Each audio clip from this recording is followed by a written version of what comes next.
It's Messi versus Ronaldo in the Champions League. Arsenal face Aouar fight. There's penalty drama aplenty, a transfer roundup, and today's Friday feels all coming up in the next few minutes. As I am your host, Matt Froelich, you are the OneFootballers, and this is the Daily News.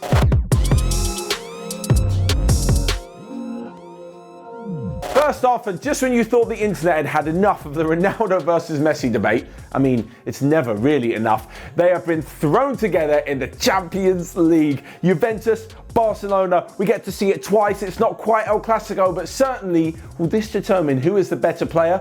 Comment section, absolute fire. You guys let me know what you think the result is going to be, and it's unbelievable to think that not only that, there's also Pjanic and Arthur returning to their former clubs, and it's actually just a really, really good game. Both of them have performed quite poorly in the Champions League of late, so both be hoping to get out the group in first spot, and honestly, I just can't wait. I just can't wait for these fixtures and the rest of the Champions League fixtures as well. As always, Manchester City have been handed an easy group. Real Madrid and Inter Milan are in the same group, which is definitely a tough one, with the likes of Shakhtar and Borussia Mönchengladbach as well. As for Liverpool, there's a footballing feast to enjoy as they face off against the likes of Ajax and Atalanta. And on top of all this, Bayern Munich Atletico is sure to be a rather interesting fixture in both of those games. Moving on though, and to some transfer news, where Arsenal face a bit of a fight when it comes to signing Houssem Aouar from Lyon. The president has said that more than likely there are 3 teams interested and that they're going to have to make an acceptable bid. 2 of the teams are interested in the short term and 1 in the medium term. That is supposedly Paris Saint-Germain. Apparently they want the midfielder, but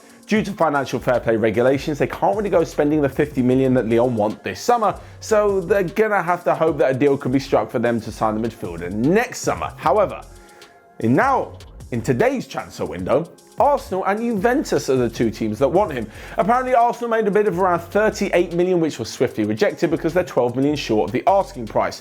As for Juventus, I'm not so sure whether or not they do have some serious interest. I mean, in the midfield area, they've signed Arthur, of course, they've signed Weston McKennie. They've got quite a good few players in the middle of the park. I'm not so sure whether Aouar is needed. He's an upgrade in quite a few of them, but are they really going to go and spend another 50 million just to bring him in? In my opinion, it looks like they're just being used to play off Arsenal to up their own bids so that eventually Lyon get the money that they want. If Arsenal don't go ahead and do what Lyon are asking, they could miss out on a really top quality player, someone who would definitely help their midfield moving forwards. And talking of Arsenal, it was a rather good night for them as they won on penalties against Liverpool. This means Jurgen Klopp This means the Jurgen Klopp side yet again are out of the League Cup in the earlier rounds after a 0-0 draw at Anfield, which was, well, less than inspiring. The good bit was the penalty shootout. Ainsley Maitland-Niles especially, the cheekiest of penalties. Anyway, Joe Willock scored the winning penalty for Arteta's side, and it means they move into the quarterfinals with a tough home tie against Manchester City. I'm actually starting to feel sorry for Arsenal at this point. Every time they do well in the Carabao Cup, or they even make it to the final, they just come up against Man City.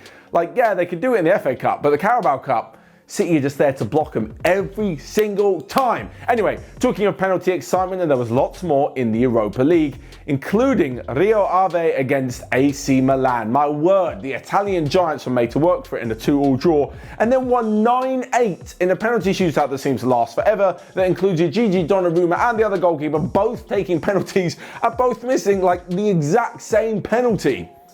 Eventually, Donnarumma was the hero, and as I said, AC Milan won 9-8 on penalties to make it through to the group stages, along with the likes of Rangers, who beat Galatasaray, Celtic are in there too, and Spurs finally brought the curtain down on their long and arduous qualifying process with a 7-2 victory over Maccabi Haifa. Of course, there was a ridiculous penalty given against Spurs, but that's what we can expect from any sort of football game these days. On top of this, a Harry Kane hat-trick really showed that despite what everyone was saying or secretly hoping in an attempt to downplay Jose Mourinho, Harry Kane is thriving under the Portuguese manager and scoring a hatful of goals. Next up then, the quick roundup of the rest of the day's transfer news that you might have missed. And Inter Milan are preparing another bid for Chelsea fullback Marcos Alonso. Due to a failed medical, the Leeds deal for Michael Cousins from Bayern Munich has fallen through. Spurs have rejected the bid from PSG for Dele Alli on loan for around a loan fee of just £1.5 million.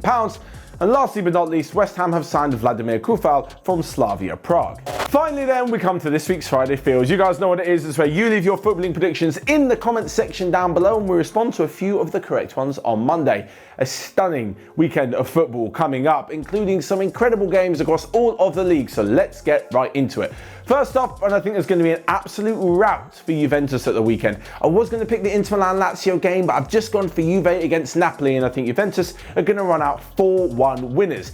Elsewhere, and Barcelona have a tough game against Sevilla on Sunday night. Last night, they made light work of Celta Vigo with Ansu Fati getting on the score sheet again, and I think he's going to have another stellar game. I think it's going to be high scoring, and Barcelona are just going to edge Sevilla 3-2. And lastly but not least, on Sunday in the Premier League, as Jose Mourinho returns to Old Trafford again, I'm going for Manchester United 1, Tottenham 1. So there you have it. There are my Friday feels and all of the daily news. Let me know yours in the comment section below and the rest of your thoughts. Whilst you're at it, you can smash the like button and click here or here to check out all of the other videos we've got going on OneFootball. But until next time, have a great weekend and I'll see you guys later.